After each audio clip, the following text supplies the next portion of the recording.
Assalamualaikum warahmatullahi wabarakatuh. Perkenalkan, nama saya Husnul Karima, kelas 2D, Prodi Penyuluhan Peternakan dan Kesejahteraan Hewan. Saya akan menjelaskan tentang bagian organ reproduksi jantan.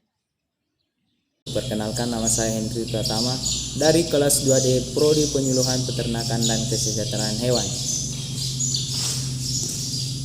Di sini saya akan menjelaskan tentang salah satu bagian dari alat reproduksi pada sapi betina, yaitu cornua uteri atau tanduk rahim.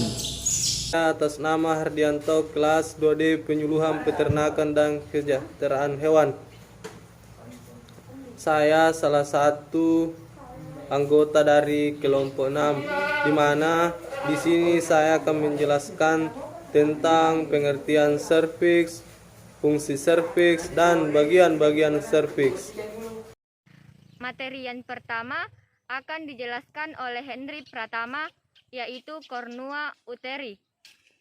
Cornua uteri atau tanduk rahim, yang dimana cornua ini adalah salah satu bagian dari uterus. Pengertian uterus merupakan struktur saluran muskuler yang diperlukan untuk menerima ovum yang telah dibuahi dan perkembangan sigot.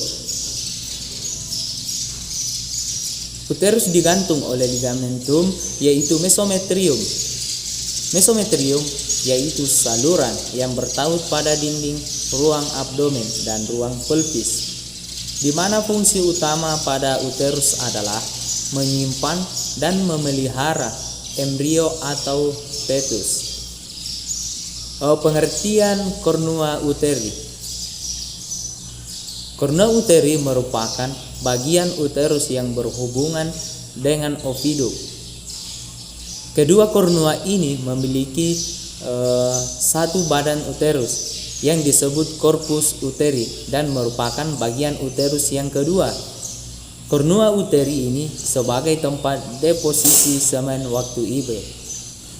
Secara anatomis dan histologis, cornua dan corpus uteri memiliki struktur yang sama, yaitu myometrium atau otot, perimetrium, selaput serosa atau peritoneum, dan endometrium atau mukosa selaput lendir. Fungsi cornua uteri mempermudah transport sperma ke tuba Fallopi, regulasi CL, mengandung cairan sebagai media hidup blastosis, pembentukan plasenta dan perkembangan fetus, dan yang terakhir inisiasi partus. Tipe uterus yang pertama duplex, cornua terpisah sama sekali. Yang kedua simplex, cornua uteri tidak ada. Bicornis atau bicornua tidak ada pada cornua uteri. Bipartitus atau bipartit, cornua uteri 2 buah terdapat pada sapi, kambing, kuda, dan domba. Materi yang kedua akan dijelaskan oleh saya sendiri, yaitu corpus uteri. Yang kedua, corpus uteri atau badan rahim, bagian rahim antara kedua pangkal tuba yang disebut fundus uteri, merupakan bagian proksimal rahim. Corpus uteri yaitu bagian utama rahim, merupakan 2/3 dari rahim. Pada kehamilan, bagian ini berfungsi sebagai tempat utama bagi janin untuk hidup dan berkembang.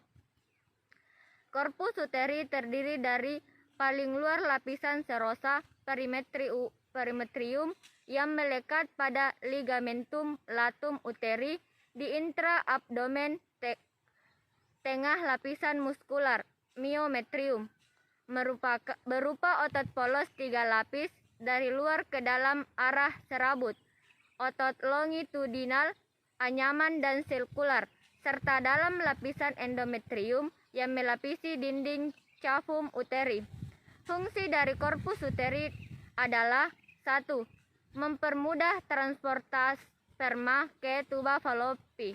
Yang kedua, fungsi dari corpus uteri adalah yang pertama mempermudah transport sperma ke tuba Fallopi. Yang kedua, regulasi CI. Yang ketiga, mengandung cairan sebagai media hidup blastosis. Yang keempat, pembentukan plasenta dan perkembangan fetus. Yang kelima, inisiasi partus. Materi ketiga akan dijelaskan oleh Hardianto, yaitu serviks. Serviks. Serviks adalah bagian bawah rahim yang terhubung ke vagina. Adapun fungsi serviks antara lain yaitu 1. Mencegah benda asing masuk ke lumen uterus atau serviks hanya terbuka saat esterus dan partus.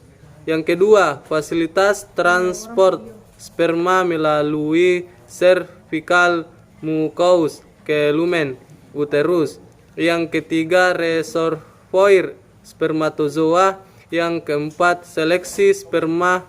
Yang kelima, selama kebuntingan serviks menghasilkan cairan mucous yang tebal yang menyumbat kanalis cervicalis. Adapun anatomi serviks pada sapi yaitu yang pertama 1. Uterine body, yang kedua internal cervicalis OS, yang ketiga cincin serviks, yang keempat external cervical OS, yang kelima cranial vagina, yang keenam atau yang terakhir fornix vagina. Sekian dari saya. Assalamualaikum warahmatullahi wabarakatuh.